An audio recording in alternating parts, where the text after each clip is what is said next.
오늘은 랜드에 들어가서 내용을 볼 겁니다. 랜드는 제가 알기로는 싱크탱크 사이트고요. 보통 우리가 브루클린이나 카네기 재단, 그리고 뭐 있냐, 피터슨, 그리고 CSIS, 그리고 랜드, 이런 사이트에서 어떤 연구원들이나 교수들, 그리고 그러니까 국제적인 석학들의 어떤 논문이나 레포트를 손쉽게 볼 수 있습니다. 심지어 무료로요. 그래서 국내 어떤 뭐 언론들이나 연구하시는 분들도 훌륭한 분들이 많지만, 아무래도 한국 사람의 시각으로 작성된 자료들이 많고, 경제적 논리, 당파적 논리, 뭐 모르겠어요. 어쨌든 그 회사에 소속된 사람들 같은 경우는 그 사람들의 시각을, 그 사람들의 이익 집단이라고 그러죠. 그런 이익 집단의 입맛에 맞게 또 자료가 가공되고 수정될 가능성이 있어서, 다른 나라, 그러니까 미국 같은 미국에서는 어떤 시각으로 볼까? 세계를 어떤 시각으로 바라볼까라는 좀 궁금점이 있습니다. 그래서 가끔 들어와서 보고요. 서두가 좀 길었는데 오늘은 랜드에 들어와서 보겠습니다. 딱 보이는 게 Strategy to Reduce Risk and Promote Stability in the Race to AGI입니다. 보통 내용들이 1, 2분에 읽을 수 있는 내용들은 아니에요. 최소 1시간, 2시간을 읽어야 됩니다. 거기다 심지어 영어로 돼 있어서 읽기가 조금 어려운 부분들이 있고요. 지금 첫 번째 내용은 그 레이스, 그러니까 AGI죠. Artificial General이었나? Intelligence일 거고, 아마 AGI, 그러니까 최근에 그 국가 단위, 그리고 회사 대기업 단위로 해가지고 경쟁이 엄청 치열합니다. 약간 뭐라고 해야 되나, 빨리 해야 돼. 내가 돈을, 카펙스를 얼마나 투자하든 빨리 투자해가지고 내가 저 나라, 저 기업 집단보다 빨리 AGI를 완성화시키고 안정화시켜야 내가 승리한다는 어떤 기조가 정책적으로 깔려 있습니다. 하지만 지금 여기서 얘기하는 내용은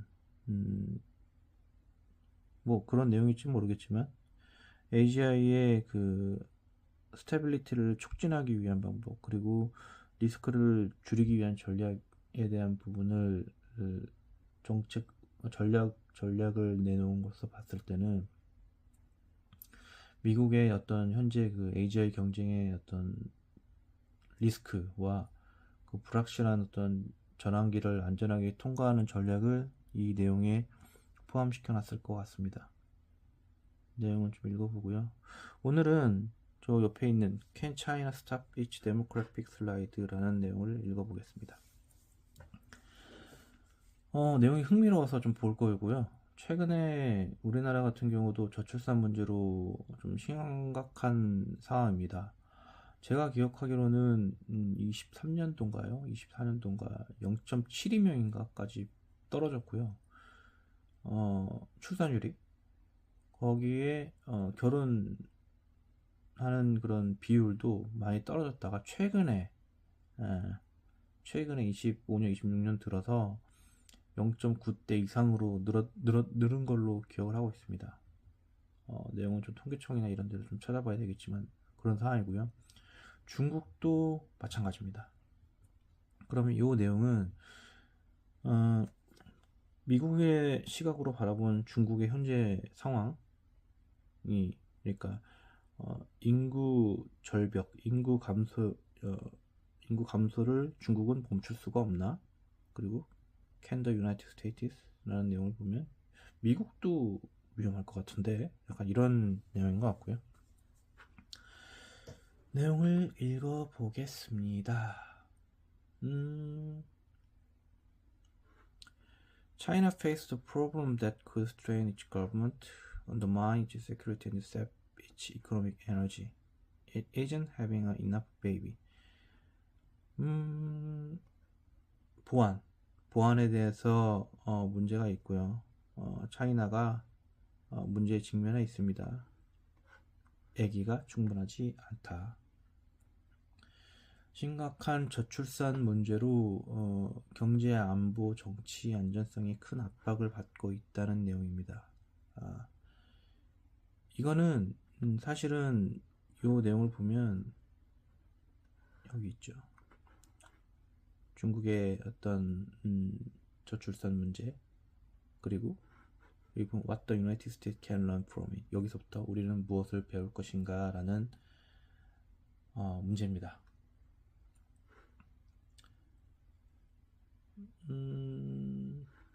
그렇네요. 그래서 지금 내용을 좀 볼게요.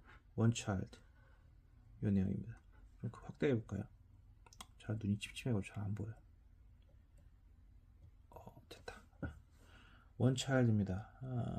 한 자녀 정책이고요. 중국은 뭐 대부분의 사람들 알겠지만 1980년대부터 엄격한 자녀 정책을 시행했어요. 당시에는 우리나라도 마찬가지지만 당시에는 인구 증가가 자원을 압박할 것을 우려했습니다. 하지만 그리고 나서 출산율이 그때 이후로 급격하게 감소했고요. 트럼프 계속 강조했습니다. 중국은 2015년에 한 가구 자녀에서, 그러니까 한 가구 정책, 한 가구에 아이 한 명 정책에서 2015년에 2명으로 허용을 했고요. 21년에는 3명으로 허용했습니다. 하지만 늦었죠. 이런 게 참 이게 미리 예측하고 해야 되는데 다 벌어지고 하니 우리나라도 마찬가지였지만 늦은 거예요. 이러한 정책 변화가 하락 추세를 뒤집지는 못했습니다. 그럴 수밖에 없죠. 그 다음 Security Impact, 안보 영향입니다.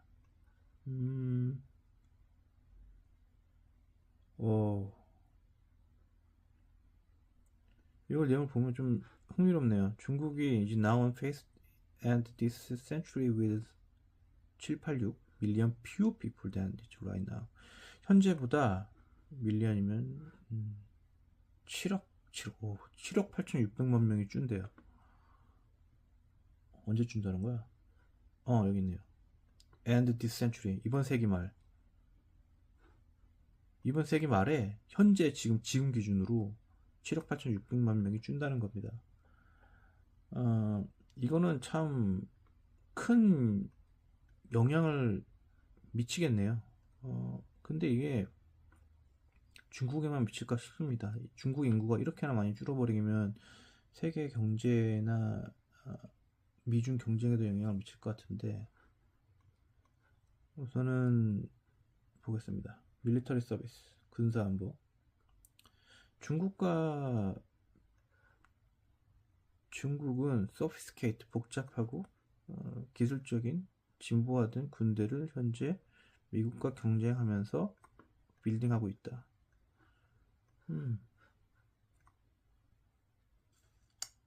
앞으로는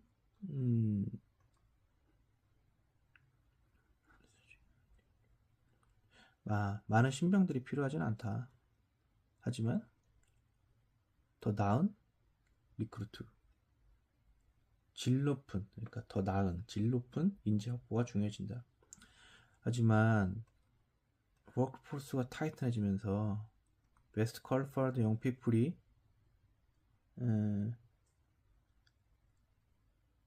더 좋은 선택지를 갖게 된다. 그러니까 굳이 군대 갈 필요가 없다. 나는 내가 똑똑하고 질 좋은 사람들이라고 하지만 못하지만 베스트 퀄리파이드 영 피플이 굳이 군대를 가지 않고 더 좋은 선택지를 찾아서 떠나가게 될 것이다. 굳이 군대를 안 간다는 얘기죠. 그럴 수밖에 없죠. 그 다음 economic security, 경제 보안입니다. 중국은 shrinking, 그러니까 축소되는 게 shrinking만 되는 게 아니에요. 쪼라든다 되는 게 아니고 늙어지고 있어요. 고령화되고 있어요. 연금과 그 다음에 의료비용, 뭐 정부 예산 지출, 의료비용이죠. 스타트 투 스퀴즈 거버먼트 연금이 의료비용이 증가되고 이는 정부 재정을 압박합니다. 젊은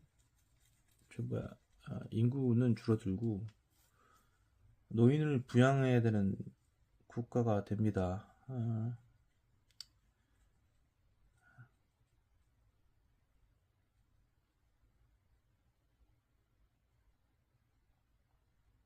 이거 심각하네요. 이건 우리나라랑 비슷합니다. 우리나라는 젊은 시대에 그런 생각할 거예요.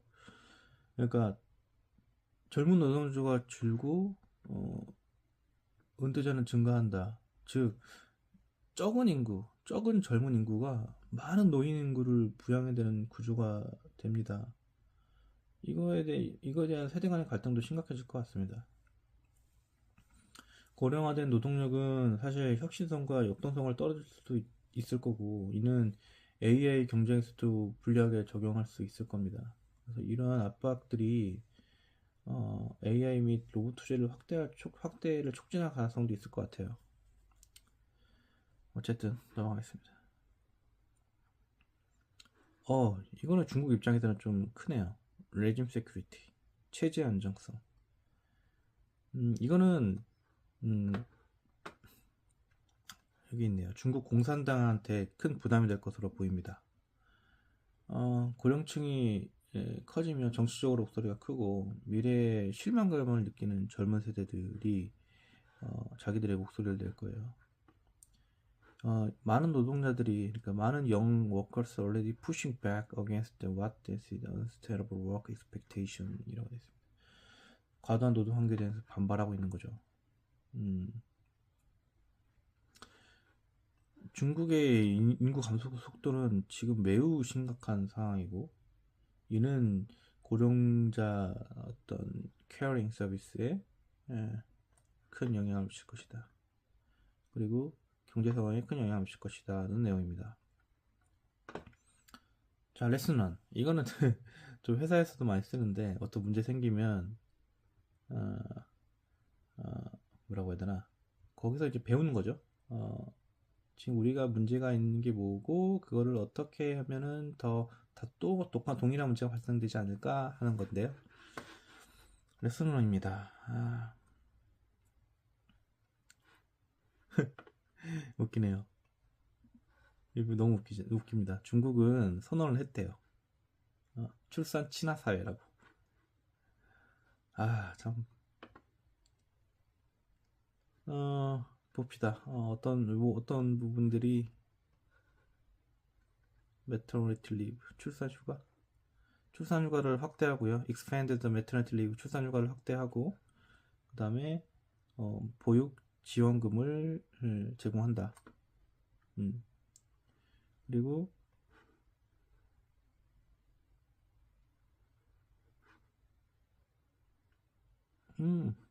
어떤 지역에서는 현금을 준대네요. 그리고 우유를 공짜로, 무료 우유를 제공한다, 아이들한테. 벗이 중요하죠. 정책적 실험. 이 uneven한 across the region, 지역의 어떤 uneven한 지원들이, 그러니까 정책이 조금씩 다르기 때문에 실질적인 어떤 출산율의 회복은 진행되지 않았다는 내용입니다.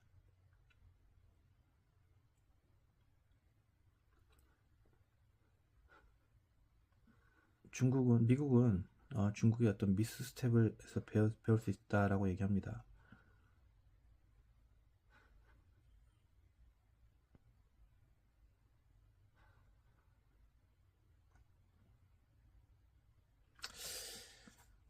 중국은 사람들이 아이를 갖고 싶게 만드는 것에 집중했지만 실패했어요.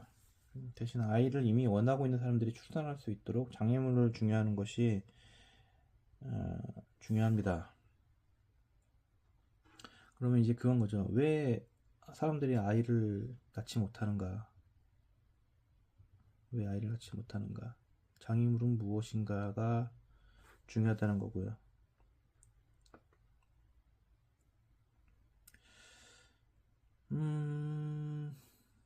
구조조정 요인이 뭐가 있을까요? 여기 있네요. In service, people in China often cite that the high cost of housing, 높은 주거 비용, the lack of childcare, 부족한 보육 시스템, and other quality of life concern, 삶의 질의 문제, 그리고 women worry about the cost of their careers, 그들의 경력 단절 우려, 이 네 가지가 문제라는 거고요. 이런 걱정들은 베이징과 같이 뉴욕에서도 동일하게 나타난다는 의견입니다. And China has learned economic incentive and changing attitude have not been enough to overcome those more structural challenge.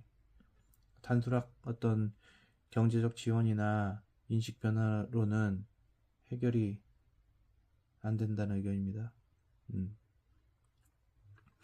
그러면 이제 본론은 들어갔고, 이제 서로는 중국은 얘기를 했고, 이제는 미국인 시각에서 보는, 미국은 중국의 어떤 미스 스텝에서 무엇을 배울 수 있는가?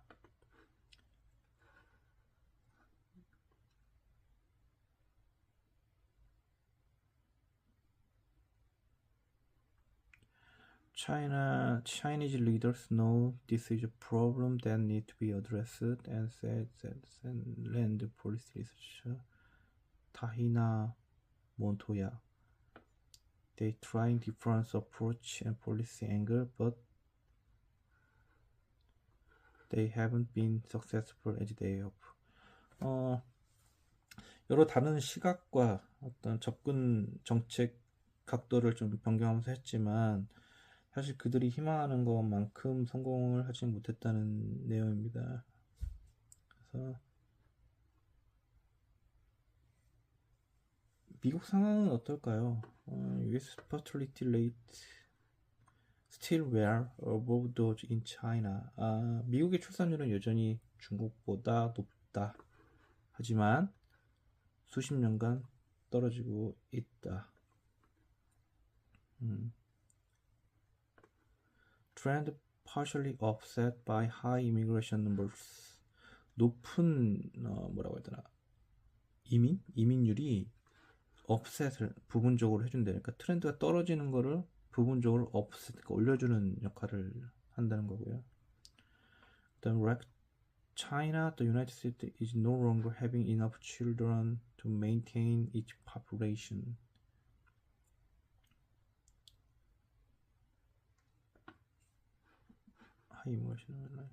중국과 지금 미국도 더 이상 충분한 인구 유지를 위한 충분한 아이가 없다. 그러니까 미국도 뭐 어쨌든 이게 그런 거죠. 이민이 일부 감소를 보완하고 있지만 미국의 출산율도 최저인 상태고 인구 유지에 필요한 수준, 그러니까 인구가 유지가 되려면 어떤 수준을 유지하면서 출산이 이루어져야 되는데 그게 아니라는 겁니다. 미국도. In fact, more than half of the countries in the world have fallen below what demographics describe as the replenishment rate. 현재 전 세계 국가의 절반 이상이 대체 출산율 이하 상태라고 합니다. 원인이 뭘까요? 원인이 나와 있나? 여기 있네요. The causes are many. 원인이 많습니다. 경제적 걱정, 경제적 부담이라는 거죠. 그 다음에 low child mortality rate, 낮은 유아 사망률, more opportunity for women. 여성의 사회 진출 증가. 그다음에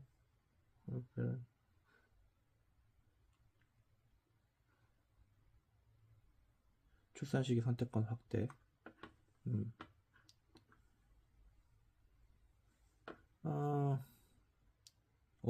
또 US fertility rate hit record low. 2025년 최저치를 찍었네요. 미국도.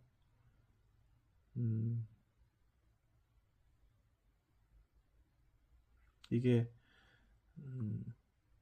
청소년들 청소년 임신 감소도 한 요인인 것 같습니다. 밖에 나가는 거죠. 자, 그래서 the challenge will be prepared for the next population of the year.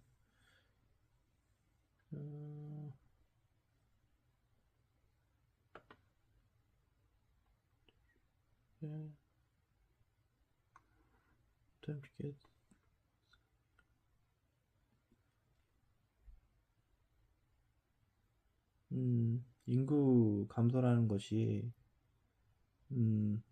종종 중요하게 생각은 안 드는데 소프트 이슈라고. Demographic sometimes gets sidelined as a soft issue. 인구 문제는 종종 중요하지 않게 취급되는데 사실은 여기 있네요. But demographic influence economic security and national security. 경제안보, 국가안보에 큰 영향을 미칠 것이다. 그러니까 요 내용을 요약하면 켈리 애트킨슨이라는 사람이 연구자인 것 같습니다. 정치과학 사이언티스트인데 정치학자인 것 같습니다. 랜드에 소속된. 인구 문제는 종종 중요하게 생각을 안 하는데 사람들이 사실은 경제안보, 국가안보, 군사력, 노동시장 등 모든 것에 영향을 미친다는 내용입니다. 여기까지가 그런 내용이고요.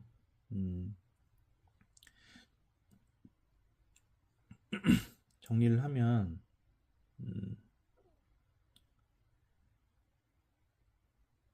정리를 좀 해볼게요. 정리를 하면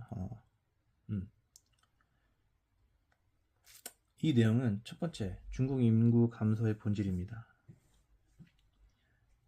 중국의 인구 감소가 일시적인 현상이 아니고 구조적인 변화입니다. 결혼은 줄고 출산 연령은 늦어지고 있고요.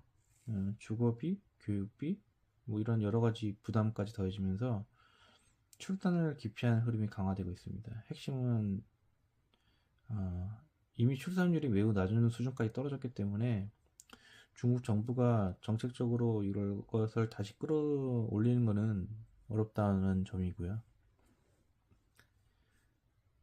지금 단계에서는 사실은 출산율을 회복한다가 아니고 1차적인 목표는 감소 속도를 슬라이딩 되는 그 각도를 얼마나 줄이느냐가 현실적인 목표로 대응하는 게 맞는 것 같아요.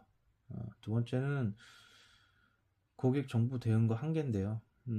중국 정부도 대응을 하고 있는 것 같습니다. 내용을 보면 출산 보조금이라든가 뭐였지? 세금 혜택, 육아 지원 등 다양한 정책을 도입하려는 노력인 것 같은데 효과는 좀 제한적인 걸로 아까 써 있더라고요.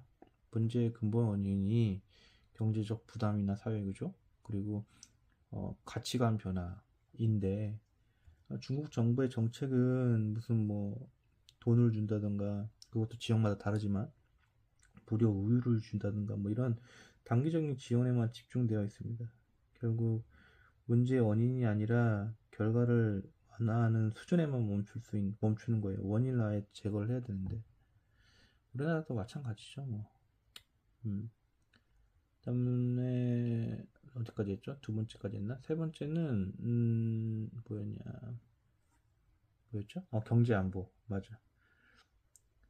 경제 안보는 중요해요. 사실 숫자의 감소로 끝나지 않습니다. 먼저 경제는 특히 중국 시장 같은 경우는 노동 집약성 최근에 좀 트렌드가 바뀌지만 인구 구조가 많기 때문에 노동력이 줄어들고 그 소비가 감소하게 되면 연금과 복지 부담은 당연히 증가하게 됩니다. 급격히 증가해요.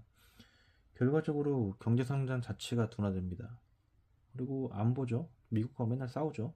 뭐 지속 전쟁을 하진 않지만 장기적으로 중국인 관점에서 봤을 때 장기적으로 병력 확보 어려워지고 국가 전체 역량이 약화될 가능성이 높습니다. 나라가 커요. 나라를 커버하려면 많은 군사력이 필요합니다.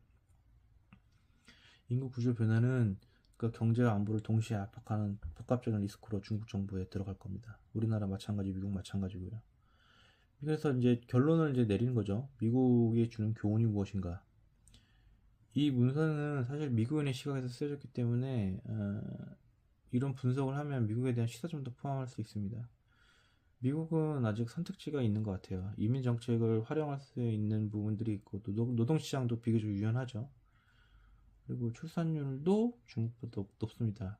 하지만 내용에는 안심할 단계가 아니라고 나와 있어요. 결혼 감소, 출산 감소, 높은 생활비 문제는 이미 비슷한 방향으로 진행되고 있고 그래서 미국도 안심할 단계는 아니다. 결론은 명확하다고 되었습니다. 초기 단계에서 구조적으로 대응하자. 미국도 같은 경로, 중국과 같은 경로로 빠질 수 있다는 점입니다.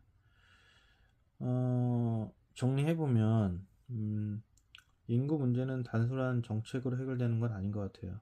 경제, 사회, 문화 같은 어떤 복합적 구조가 다양화된 시각으로 발생되는 문제인 것 같고요. 한번 출산율이 일정 수준 이하로 떨어지게 되면 회복은 진짜 어려운 것 같습니다. 따라서 현실적인 전략은 회복이 아니라 관리입니다. 적정한 인구 구조를 지속적으로 관리할 수 있는 지속적인 관리가 필요해요. 60, 70년대처럼 하나 낳고 둘 낳지 말고 하나만 낳자 뭐 나라가 터진다 뭐 이런 구호가 아니라 그런 사람들을 죄인으로 만들 게 아니고 국가 단위의 관리가 필요하고 인구 구조 유지가 필요할 것 같습니다. 제 생각은요. 뭐 다른 시각이 있을 수 있지만 앞으로 국가 경쟁력은 기술뿐만 아니라 인구 구조에 결정될 가능성이 점점 커집니다. 중국의 산하는 하나의 경고일 것 같아요. 우리나라는 진짜 심각한 구조고요. 너무 심각하죠. 대한민국을 좀 볼까요? 요 내용은 좀 다른 내용이고 지금까지는 이제 미국과 중국 그 내용이었고 우리나라는 어떨까? 우리나라 더 심각하죠, 사실은. 제가 알기로는 합계 출산율 세계 최저수 좀 찍었고 23년도인가 24년도 0.72명이었나 그게 좀 퍼틸리티 레이트 출산율이 그 너무 심각한 수준이어가지고 어 그랬어요. 근데 제가 알기로는 26년 들면서 25년 26년 들면서 코로나 끝나고 출생아 수도 늘고 혼인권 수도 늘고 있는 걸로 알고 있습니다. 물론 그런 증가 원인도 여러 가지 이유가 있겠지만 뭐 어쨌든 다행이고요. 근데 이제 문제는 이걸 유지해야 되겠죠. 늘리고. 중국이 완면한 어떤 감소 수준이라면 대한민국 사실은 급격한 붕괴 수준이야. 지금 남의 나라를 걱정할 때가 아니에요. 한국은 이미 회복 단계가 아니고 충격 관리 단계에 진입했다고 봐야 될 것 같고요. 우리나라 같은 경우는 산업 구조에 미친 영향도 직접적일 것 같습니다. 예를 들어 제조업 중심 구조이기 때문이니까 노동력 의존 산업 비중이 높고 생산 가능 인구가 감소되게 되면 기업의 생산성 압박이 심해질 거고요. 내수 시장도 안 그래도 작은데 시장이 축소되면 소비 인구 감소되겠죠? 내수 기반이 약화될 거고 고령화가 가속되면 연금 및 건강보험 재정 부담 당연히 급증될 거고 생산 인구 한 명이 부양에 대한 인구 증가 될 거고요. 그러니까 생산 인구 한 명당 부양에 대한 인구 증가가 는다는 거는 뭐 우리의 후손들이 과거 어린 아이들이 부담해야 될 노인들이 많아진다는 얘기고요. 현재로서는 성장 둔화되고 비용 증가되니까 최악의 구조인 상황입니다. 사실 우리나라의 선택지는 제한적이에요. 첫 번째는 출산율 반등. 이거는 장기 과제겠죠.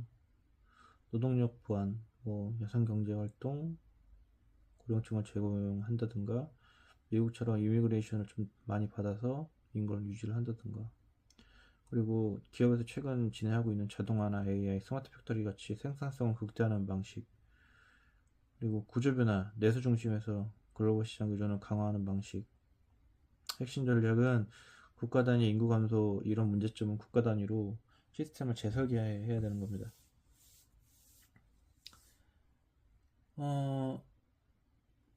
정리하면 중국은 인구 감소를 관리해야 되는 단계에 들어섰고요. 대한민국은 더 최악이죠. 음, 단순히 출산 장려 정책으로 해결은 절대 안 되고요. 경제 구조나 노동시장, 산업 전략까지 포함한 전면적인 재설계 필요합니다.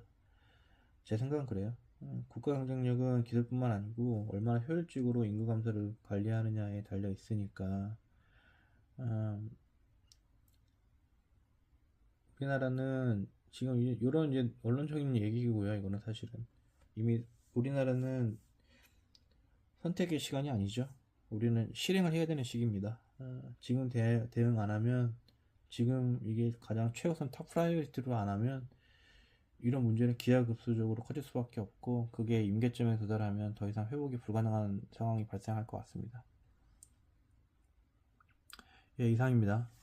오늘은 그 중국의 그 인구 정책, 인구 감소에 대한 부분을 읽어봤고요. 다음에는 또 다른 내용을 좀 읽어서 영상으로 남겨놓겠습니다. 좋은 하루 되십시오. 빠이.